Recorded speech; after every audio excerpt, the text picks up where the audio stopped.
الخضار الفريش هيك الالوان اخضر احمر اصفر ابيض بشهي القلب. حنعمل وصفه اليوم يسعد لي مساكم يا رب. اليوم وصفتنا خضار مشكل فريش، بازاليا، فطر، فلفل احمر، فلفل اخضر، بطاطا، جزر، مع صدر دجاج. طبعا حيتخلى البشاميل، بس هي طريقه التقديم حلوه كثير. مشان هيك كملوا معي هالفيديو وشوفوا هالاكله ما اطيبها وما ألذها. طبعا نحن لازم نفرم كل الخضار اللي عنا، لكن لازم نستغل الوقت ونخلي الدجاج على النار يستوي بالوقت نحن عم نفرم فيه الخضار. مقلاية على النار حطيت فيها شوية زيت وصدر الدجاج اللي قطعته مع ملح وفلفل اسود فقط، وبتركن على النار بغطيهم وبحركهم كل شوي وبروح على فرم الخضار. بالنسبة للخضار كل ما كانت الأنواع كتيرة بتطلع أطيب، بس الكميات لازم تكون قليلة. أنا ضفت بازاليا موجودة عندي بالفريزر خضرة، حبة بصل وحدة، حبتين بطاطا لأني حبايات البطاطا عندي صغار كتير، حبة فلفل أحمر وحبة فلفل أخضر وجزر. الفرم لازم يكون ناعم كتير. فطر إذا كان فريش أو معلبات ما بتفرق، كلهم بحطهم على طرف وبجهز البشاميل. طريقة البشاميل رح اترك لكم رابط الوصفة بصندوق الوصف موجودة على القناة. بعد ما استوى عندي الدجاج بقلب الخضار كله فوقه، ما بنتظر ابدا انه شيء يستوي قبل شيء، كلهم بقلبهم مع بعض وبغطي على المقلاي وبتركها تتهدى وتستوي على مهلها.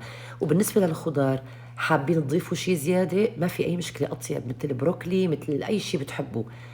هلا بعد ما استووا مع بعضهم وتهدوا بضيف تقريبا معلقه من دبس البندوره، معجون الطماطم، مع نص كوب من المي.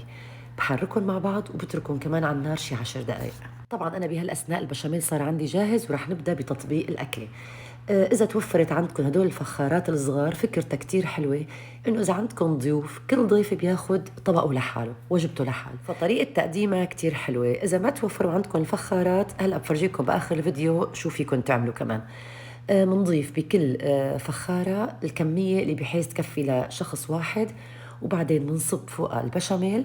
بنصحكم ما تكتروا كتير بشاميل، لأن احنا ما عنا جوات الخضار أي شيء يتشرب سوائل كتير مثل المعكرونة أو مثل كمية بطاطا كبيرة، فهي هيك حلاوتها. ما تكتروا بشاميل، حطوا بحيث بس تغطي الوش.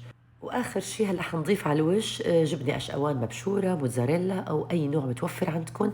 المهم جبنه تكون تشط، بتعطي طعمه كتير طيبه ومنظر حلو. وهلا على الفرن فورا، طبعا الفرن دي يكون حامي، بنتركها بالفرن بس 10 دقائق ربع ساعه لحتى يغلوا الاطراف وتسيح الجبنه.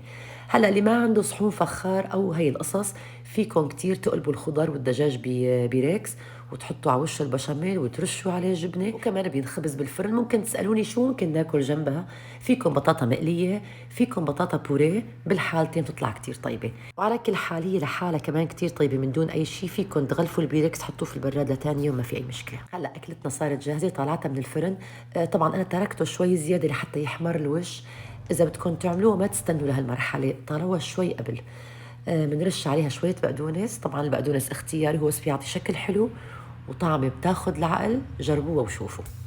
شفتوا لي هالوصفه مقطيبه وقد ايه مميزه ومدلله، بحسها مدلله هالوصفه انا. هلا هي شو حلاوه اذا عندكم ضيوف كل ضيف بياخد وجبته لحاله. تكون عجبتكم، اذا عجبتكم ما تنسوني من لايك شير كومنت، هدول الامور اللي بتدعموني فيهم. وبشوفكم وصفات جديده باذن الله، بس ما راح اكل 4، راح اكل واحد بس.